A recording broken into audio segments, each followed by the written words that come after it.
Hey everybody, happy Thursday and welcome to an all-new episode of Let's Stay Together. I am psyched to have my guest, Matt Cornett, on the show today. He of course stars in High School Musical, the series, and the season 2 finale airs tomorrow. So we're going to talk all about the show and his character and so much more and just have a blast. So get comfy, get ready, and I'm going to grab him in just a minute. And I have your questions ready to rock. I see you guys coming in. Welcome, hello. And I'll be asking a few questions throughout the course of the interview and then a bunch at the end of the interview as well. So stick around for that. And let me look for my guest right now. Okay. Come on in, you guys. I see you coming in. Get comfy. Hey, man. What is up? I'm great. How are you? I wish I had your lighting right now. Holy smokes. Listen, I don't play. I'm in New York City. It's rainy. It's dark. Like, we need lighting. You're not wrong. I'm in Toronto and it's rainy and dark and I don't have my ring light. So.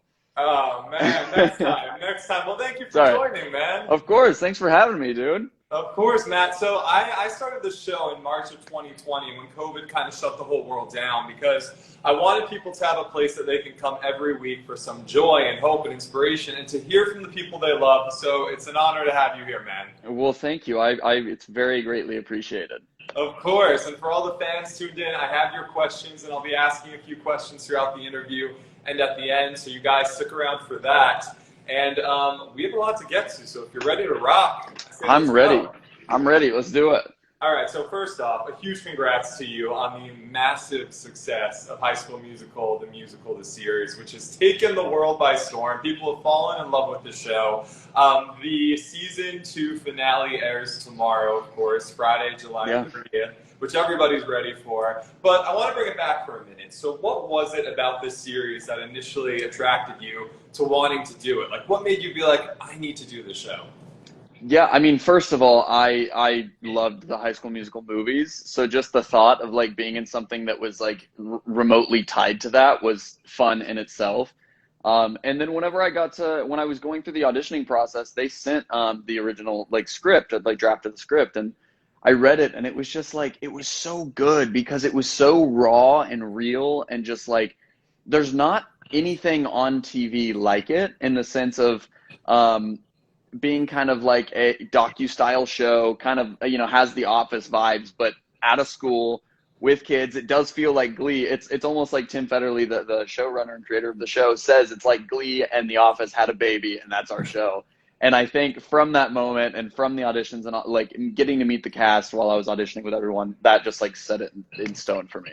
Oh, yeah, I bet. And you play a great character, the fan favorite EJ, who has sung and danced his way into everyone's hearts. So what do you love about getting to play EJ? EJ he's a fun guy. Season 1, it was a little tough because, there was a lot of stuff to figure out in his life. He kind of had walls put up and barriers put up, but was trying to come across as this perfect human being and this perfect guy that really is just unrealistic. And he was trying to meet expectations that I think were almost set probably by his parents. He feels this pressure to like meet these expectations that, that they have of him, I guess. And it's just so much fun trying to figure that out and going through kind of his whole arc from season 1 to now season 2 with the way that he's changed and the way that this group of people has helped him grow and learn about himself. I think that alone has been so much fun. Yeah, and I would say he probably has the biggest transformation out of any character, in season 1. So it's been cool to see where he's gone in season 2. Yeah. How would you describe his overall journey throughout the 2 seasons? I think it's almost just night and day, really, for me. I mean, I always say EJ 1.0 versus EJ 2.0, or season 1 EJ versus season 2 EJ. I feel like they're different people. Obviously, he's the same guy, but I feel like they're different people in the sense of, in season 1, he was very focused on himself and how things were going to affect himself rather than thinking about how things were going to affect others. And now I think he's kind of being a little more selfless in the fact that he's not immediately thinking, oh, well, how is this going to affect me? How is this going to hurt me? How is this going to help me? He's now thinking, oh, well, how can I do this to help this other person? Or how can I do this to help these people and help the group? Yeah, for sure. And I imagine that must be pretty fun to like sink your teeth into, right? Yeah, yeah, it is. It is. So you've had, I mean, you've had so many great scenes and moments for your character. When you look back at the two seasons, what are some of your favorite scenes or moments you're like, man, that was awesome. I'll forever carry that with me. Yeah, I think arguably one of my favorite scenes from season one was Thanksgiving episode, and it's when we're playing the High School Musical The Choosical board game, and Josh and I have to stand up and do the original like Ryan Sharpay like ma, and that it took a few takes because we were laughing so hysterically. I think that was just so much fun because also that episode was also a blast just because everybody was there, minus Dara, I believe. I don't think Dara was in that episode. We missed Dara, but Dara was back later. But that episode was so much fun. And then season two, I think, was the scene in episode 10. Yes, episode 10, I believe, is when Gina and EJ, or maybe it's 8. I don't know. They're all blur to me now. But when Gina and EJ are sitting on the couch, and it's right after EJ found out that his dad helped him get into Duke. And that scene was so much fun with Sophia, A, because Sophia Wiley is an incredible human being, and she's, like, I always love doing scenes with her. But B, like, it was just such a, like, a heartfelt scene that was really fun to get to do kind of like a real like talk and have like a real emotional scene, like without being like super sob story, like real emotional heartfelt scene with Sophia and with between EJ and Gina. And the fact of like I think in that scene Gina helped realize or helped EJ realize so much about himself, and I think it really that was a big changing point in EJ's I feel like story, just because like he just learns so much. I think Gina teaches him so much on a daily basis, but that scene alone, I don't know. There's so much about it. I could sit and ramble about it all day, and I can't really hit the nail on the head right now. But that scene is so amazing, and will stay very close to my heart. Yeah, those were some amazing scenes and amazing work you did for sure. Was Thank you. there a scene in particular that was like super challenging or difficult, and you had a little anxiety around it, and you got through it, and were like, man, you did it? So there was one scene, and it wasn't like a scene that while I was like leading up, like preparing for the scene, it was hard. It was when we were filming it. It was when so all the guys are together at Big Red's basement, and it's when we're trying to figure out what we're gonna do for the Beast transformation. And it's Ricky, EJ, Big Red, and Carlos.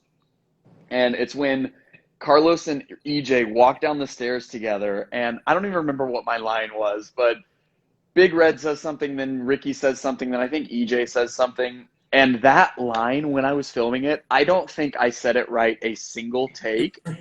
And watching the show back, I was trying to remember, like it sounded fine, but I was like, how did they get that? Because it was not correct any of the times. There were so many takes where like I was just like, guys, I am so sorry, I cannot get this line right now. And it would either be like I'd say the wording wrong, or if I got the wording right, I would like kind of like fumble the line a little bit, or like would get halfway through the line and then completely space out and blank on the line. And it was a struggle. I think we did my coverage probably, I don't know, 6, 7, 8 takes, and I do not think I got it right a single time. And I was like, oh my goodness, you guys.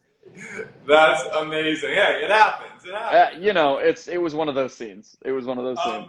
Also, pause for a second. I might have the lighting, but you've got like the metallic nails going on. Let me tell you, the metallic nails. It's all about it. It's for the project I'm working on right now, and it's so much fun. I've never had like my nails painted other than one episode 9 for season 2. Ashlyn painted EJ's nails, so that was fun. But this is the first time I've had like really crazy like metallic chrome nails. It's super fun. They're actually really grown out right now, but Nice. I know. I noticed them. I'm like, all right, like just nails. shimmering in the light right there. Yeah, it's awesome. I love it. So you've had so many great relationships with different characters on the show. What have been some of your favorite to explore, and why? Yeah, I mean, I think a really really fun one, and this is it's the cliche answer, but I think my favorite is the Gina and EJ relationship, just because it's grown so much and it's come so far. Because like season 1, they were almost like, I want to say like friend enemies. Like they were kind of like friends, but also like there were a couple scenes where like they were really upset at each other, and then they kind of like schemed like behind everyone's backs to try and get stuff, to work out in their favor. And then, kind of as you progress through the end of season one, and the beginning of season two, and kind of throughout season two, I really think that all of the scheming and those moments from season one really helped build their relationship for season two, and really helped build kind of that foundation of like having kind of history and backstory and everything like that for their relationship now in season two. Oh, that's awesome. I love that. And also in season two, another thing I love, you get to play, in my opinion, one of the greatest characters in Disney as Gaston, right? Yes. So to you, there's the musical audition, you get the role of Gaston. So how is playing Gaston as EJ in this show? Yes, it was very fun. It was actually a little challenging. Luckily I didn't have to be Gaston that much. I just had to do it for like the rehearsal and then for a couple other little things. But Right. it was a little challenging because Gaston and season one version of EJ, I feel like have very similar energy. So it was tough to like, it was almost like I had to bring back that season one EJ, because we're now in season two where EJ's kind of changed a little bit, and he's kind of a little more humble and like heartfelt and like more, I mean, he's always been caring. He's always been a good guy. Let me preface with, he's always been a good guy. He's just gone about the wrong things for the right reason. And so I think it was just interesting bringing that back and kind of bringing back the more into himself and full of himself energy that is Gaston, and that was season one EJ. So it was so fun having to play that, but also still have the new essence of EJ, in the sense of still being like sweet and humble and like selfless, and it was a very fun dynamic to figure out. Oh, I bet. That's Yeah. awesome.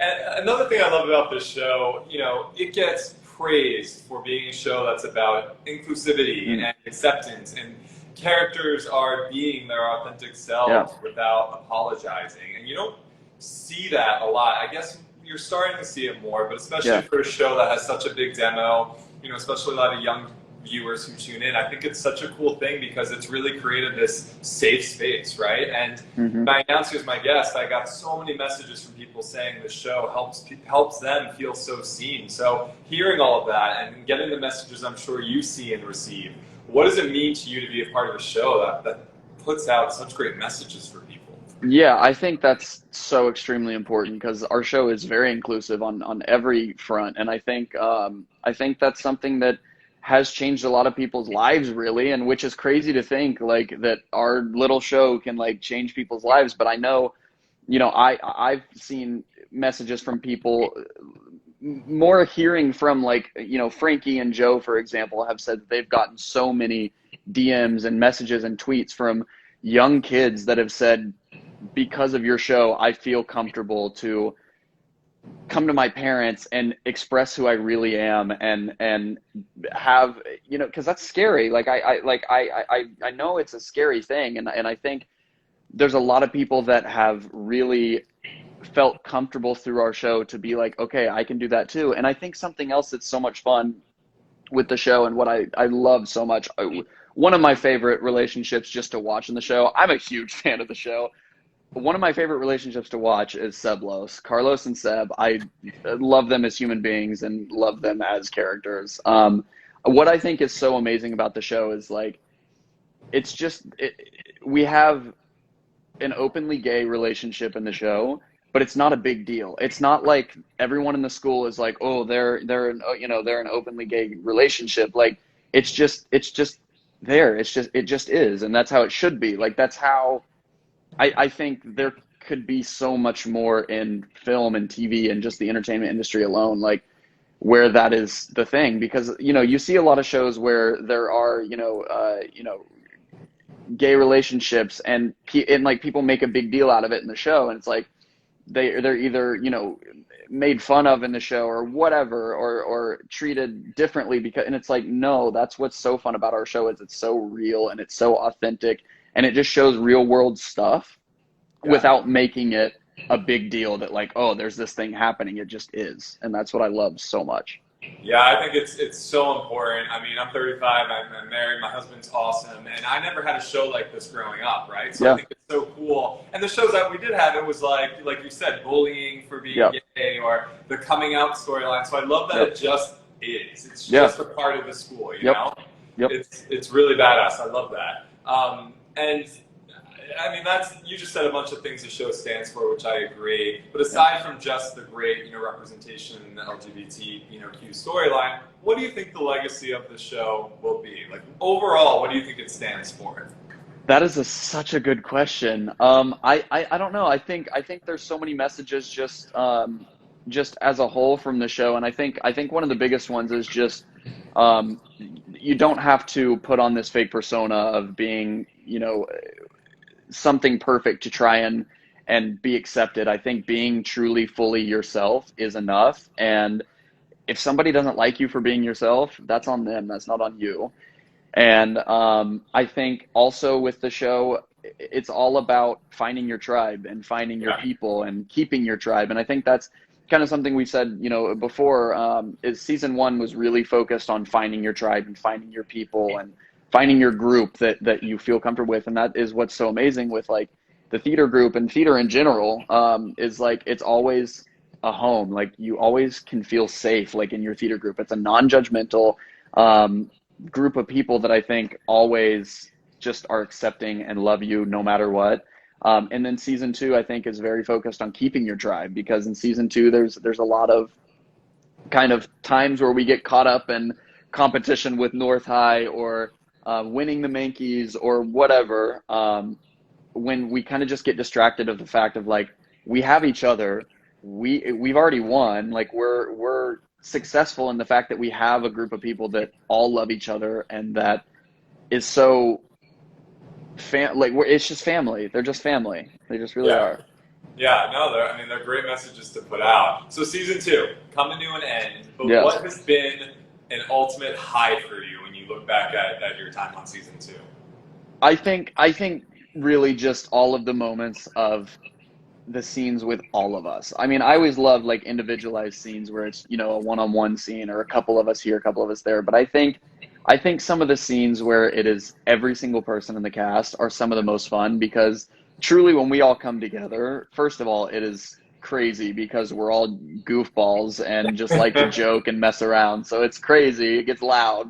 But that's the most fun. That's when we have like most of our big bloopers, or that's when we have like moments where we just like completely screw a scene up because we're just goofing around. And I think that is what's also fun about filming the show is like a lot of times we don't really, it's almost like we're not even filming a show because when we're all together in a scene, we're just kind of being us and being the group that we are. And I think that's where the chemistry comes from. Like from the moment we had our first table read till even now, I mean, even more so now, but from the first table read, we've all felt like a family. And I feel like the chemistry was just there from the get go. And I love all of them so much. So I think just anything that is a big group scene is always some of the most memorable things.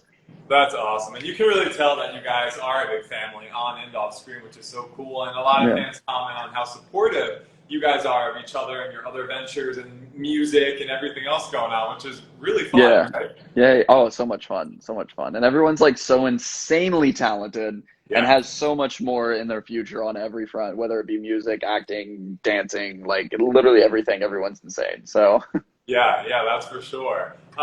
I know you can't say a lot, and I don't want to get you in trouble, but are there any little teasers you can give us for tomorrow's episode? hmm.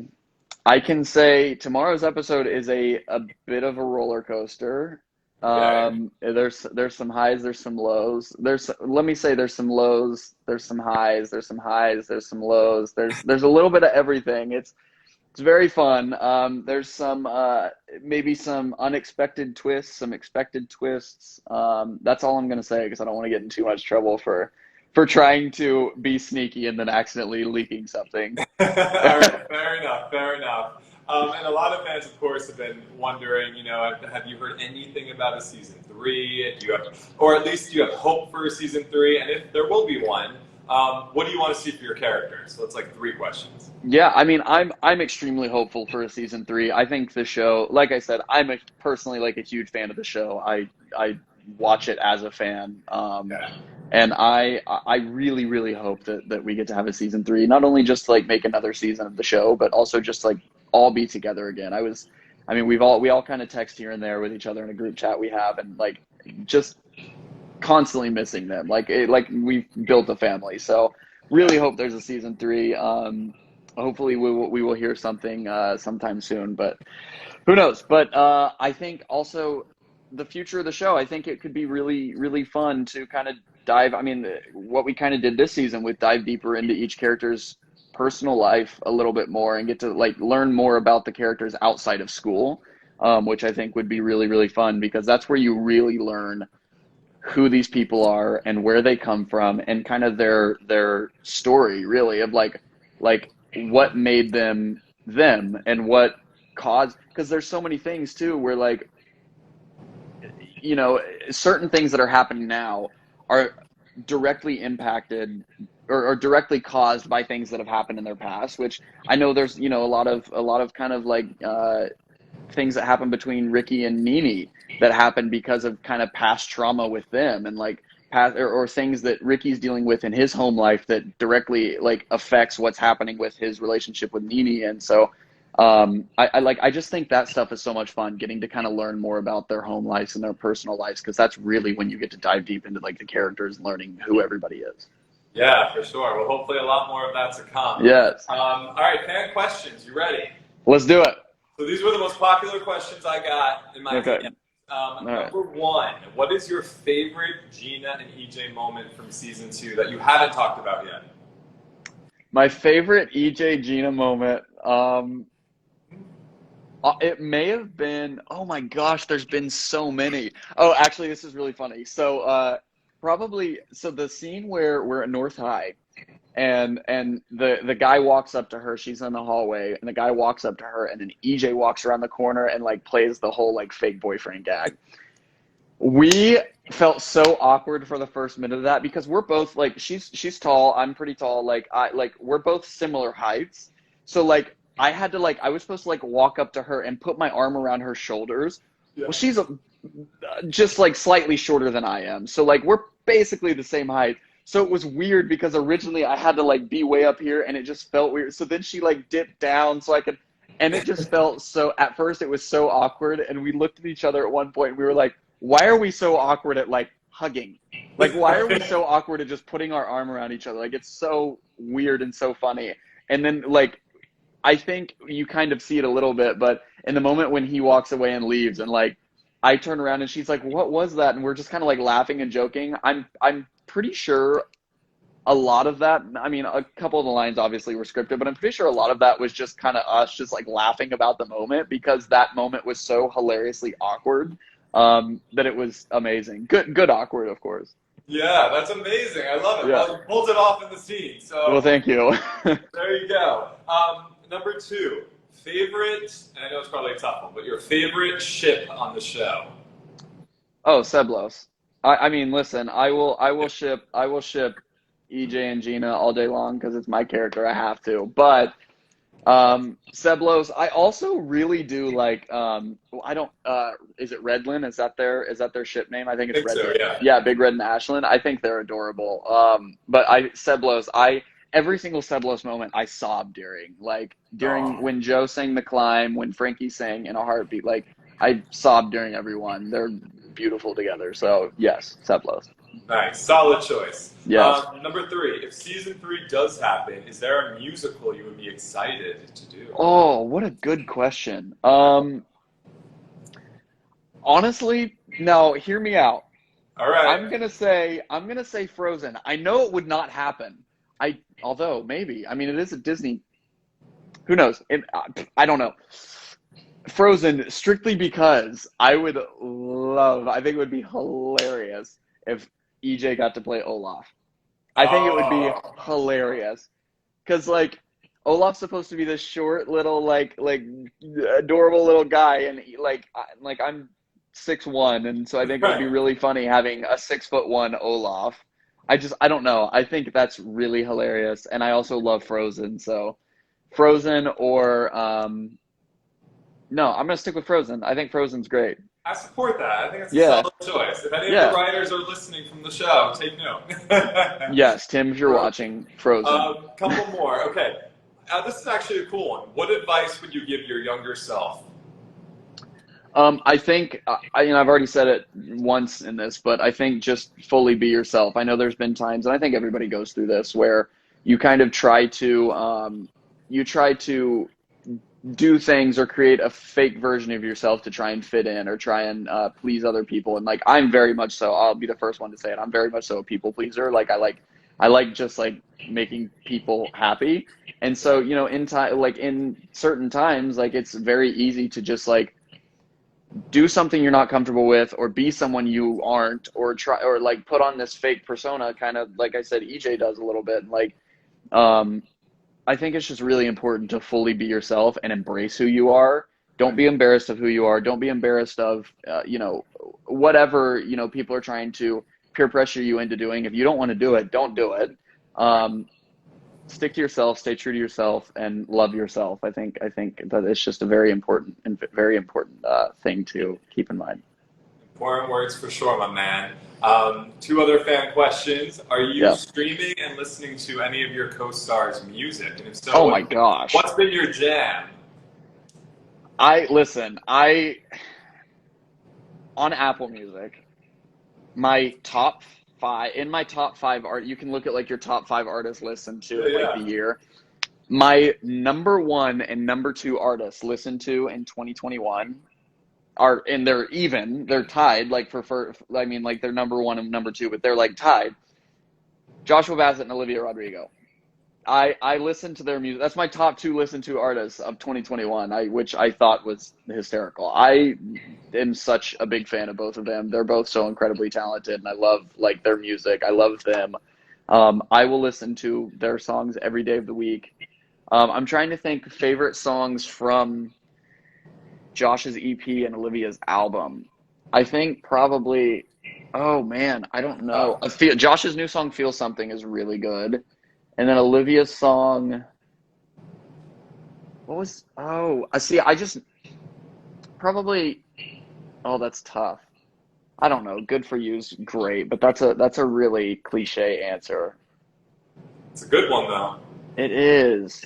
I'm trying to think of the title. There's one I'm pretty sure that starts with an H, I think is the title, and I don't remember. Ooh, I'm I blanking.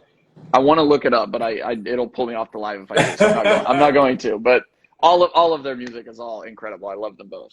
That's amazing, and that leads to part B. A lot of fans want some music from you. So, is there any plans in the future?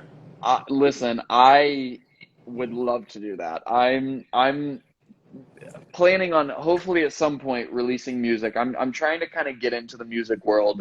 This show is my first experience like with music. So I play guitar. I've played guitar for years, and so I've been kind of writing a little bit of like guitar melodies here and there, and I just need to write some lyrics to them and try to put something together. So I would love to. I think it would be a blast, and I've always loved music, but I've like fallen in love with music for this show. It's like, Josh and I have talked about it multiple times. Like it is a universal language, and like it Yeah. makes you feel so much. Like you can feel every single emotion through music, and it's beautiful. So I do love music, and I would love to do music in the future.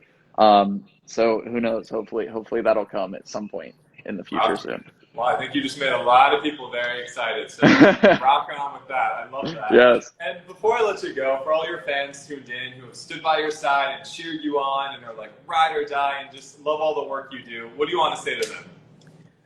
I love you guys so much. Like truly, I truly, truly love you all. I wouldn't be even close to where I am without you guys and your support and your love and your care and just everything. Like I think I've gotten a lot of DMs before and like comments before where it's like, oh, he doesn't see our comments or he doesn't see things like that, and I'm like, I do. I see comments. I see all the support. I see all the love, and I appreciate every single bit of it. And like, I love meeting people in person. I've had a lot of people before like come up to me and be like, "Oh, I saw you like just the other day, but like I was scared to come up to you because I didn't know like how you were with like I didn't know if you like to kind of keep to yourself or like." I want everyone to know if you ever see me in person, please come up and say hi. I love meeting you, and I would love to meet every single one of you. So please, if you ever see me, come say hi. I will tell you I love you, and I appreciate you so much. Oh, I love that. All right, everybody, you heard the man. Come say hello, and also stream the final episode tomorrow, July 30th of season 2. And tune in and watch it over and over again. Matt, Yes. it has been so awesome hanging out with you. Your star is so bright. It's going to explode even more, and I look forward to following your career and hopefully interviewing you in person next time. Yes, absolutely. Thank you so much. I appreciate it. All right, my man. Be well. All the best. Thank you. You as well. Bye-bye. All right, see ya.